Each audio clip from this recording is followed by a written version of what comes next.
сега, какво да говорим тук за хората?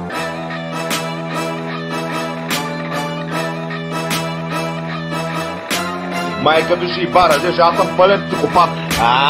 Значи моите момчета няма са правят на тия мафиоти, защото като видите буркана направо опръскаш калника, насираш цялата кола, после и автомисата не може да оправя. Тъй, че на мен няма ми прекараш, защото аз като видя бурканици направо ги блъскам, ги обръщам при таван. Ти знаеш ли къде са ма пащали мен като бягам в автомобил?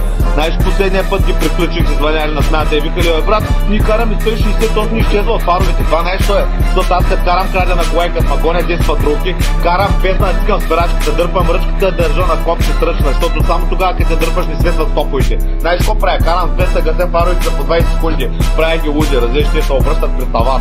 Никога не съм бащан с кола. Бягал съм дори с жигула комби. Пак ги направих леки, различни, дърпам ръчната underground, Вин Дизел, Дуейн Джонсън с калата. Майка ми ще и бара, аз съм пълен психопат. Аз съм готов да умра, но не и да спра. За разбрали, кухите много добре го знаят. Последния път дойха 15 педала, ама скачах в къщата в едно село. Знаеш какво стана? Дойх камуфлажа, бягам с мъчението, прескачам огради десантно. Разлезеше, закачих се като Васил Левски и за диетата ма спират, все едно, че оцепиха района. Знаеш какво стана? Накрая се предах, защото баба ми и дядо ми в мой сел, ще ги приключа тях. Аз викам, не мога да еба родата, ще обра, нямам в тая някой ги представя.